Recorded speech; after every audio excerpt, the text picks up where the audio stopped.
सो जो हजरात ये अंदाजा लगाए बैठे हैं कि ये मैच ड्रॉ की तरफ जा रहा है, अभी थोड़े सी आपको और इंतजार करना पड़ेगा और इतनी जल्दी जंप द गन वाला सिनेरियो नहीं है, क्योंकि पाकिस्तान आखिरी इनिंग्स में कुछ इफी सी डॉजी सी बैटिंग कर रहे हैं ऑफ लेट। और अगर इंग्लैंड ने इसी रफ्तार से अपनी इनिंग्स को आगे बढ़ाया, 96 रन कर दिए उन्होंने 20 ओवर्स में। क्रॉली ने शानदार बैटिंग की है, लंबे दराज कद के हैं और टाइम है इनके पास और ड्राइव्स शानदार खेलते हैं।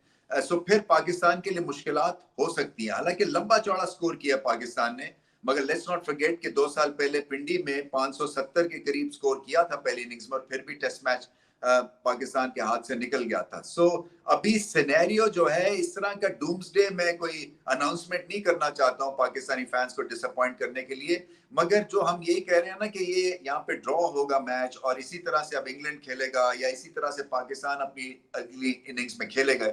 मुझे ऐसा लगता है कि अभी ड्रामा और ट्विस्ट है इस टेस्ट मैच में।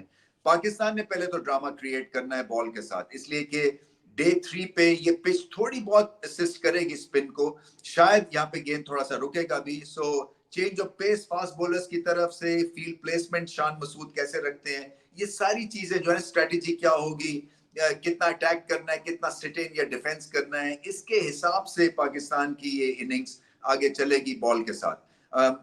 पाकिस्तान ने बैटिंग ठीक ठाक की, हालांकि मैं समझता हूं कि साउथ शकील को थोड़ा सा उस वक्त तेज खेलना चाहिए था, इसलिए कि वो एकदम से बिल्कुल उन्होंने ब्लॉक करने बॉल शुरू कर दिए 50-60 रन करने के बाद, और फिर ऐसे लगा जैसे वो सेंचुरी के लिए खेल रहे हैं। और जब इस तरह से आप अननेचुरल तरह से बैटिंग करते हैं तो फिर लूज बॉल्स भी मिस कर जाते हैं और आपको कोई अच्छा बॉल भी पड़ जाता है, जो कि बशीर का एक बॉल हुआ जो कि बाउंस हुआ और इस पे वो स्लिप में कैच आउट हो गए। सो 6 नंबर के ऊपर जब आप बैटिंग कर रहे हैं तो थोड़ा सा साउथ शकील को इम्प्रोवाइज करने की भी जरूरत होती है, क्योंकि और फिर इस तरह की अगर सिचुएशन हो कि 400 स्कोर किया और टीम ने, तो फिर आप चांस ले सकते हैं। अगर आप आउट भी हो जाए जल्दी या उस वक्त, तो इतना प्रेशर नहीं टीम पे पड़ता।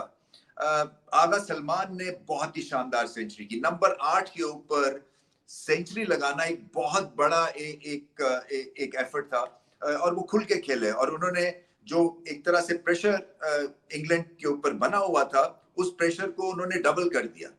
टेल एंडर्स के साथ अच्छा खेले, और फिर स्पिन के अगेंस्ट भी डोमिनेट किया उन्होंने और फास्ट बॉलर्स को भी अच्छा खेला। और जैसे मैंने कहा कि चाहे जैसी मर्जी पिच हो, 8वें नंबर पे सेंचुरी करना एक बहुत बड़ी एक उन्होंने अचीवमेंट है उनके लिए।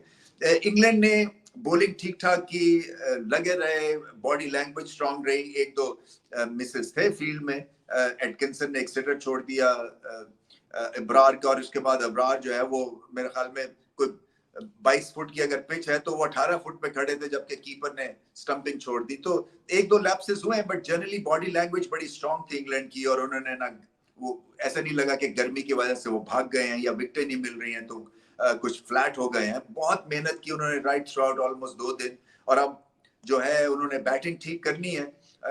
बेन डकेट की डिसलोकेशन है थंब में, सो ये देखना है कि वो कब फिट होगा, क्योंकि ये बेन डकेट के बिल्कुल एन मिजाज के मुताबिक की पिच है, जहां पे आप इम्प्रोवाइज कर सकते हैं, जब आप अनऑर्थोडॉक्स शॉट्स खेल सकते हैं, क्योंकि आपको पिच से कुछ घबराहट का शिकार आप नहीं होंगे। मगर जैसे जैसे घास कटेगा, मैं समझता हूँ वैसे वैसे थोड़ी सी बैटिंग मुश्किल होनी चाहिए, और 4th और 5th डे पे फिर आपको सही नजारा इस पिच का मिलेगा, इस मैच का मिलेगा। मगर 3rd डे भी हो सकता है कि बैटिंग कंडीशंस हो। पाकिस्तान को out of the box thinking करके इंग्लैंड को किसी ना किसी तरह से आउट करना है। उसके लिए फील्डिंग ठीक, उसके लिए फिटनेस दिखानी है, और उसके लिए एक हिम्मत हौसले की भी जरूरत है। और रन जब बोर्ड पे होते हैं तो फिर from captaincy point of view, from bowling point of view, आप एक्सपेरिमेंट भी कर सकते हैं, आप बदल बदल के अटैक भी कर सकते हैं। और इंग्लैंड पे प्रेशर इसलिए होगा कि अगर 1-2 विकेट्स गिर जाती हैं तो फिर उनको आराम से और संभल के खेलना पड़ेगा, और यही एक तरह से पाकिस्तान की जीत होगी कि अगर उनको 4-4.5 रन से वो कहीं नीचे खींच के ले आते हैं तो फिर उन पे थोड़ा बहुत प्रेशर भी क्रिएट कर देंगे। बट जैसे मैंने कहा कि अभी बहुत टेस्ट मैच बचा हुआ है और रिजल्ट तीनों हो सकते हैं। सो आई एम जस्ट होपिंग कि पाकिस्तान के लिए एक अच्छा और पॉजिटिव रिजल्ट।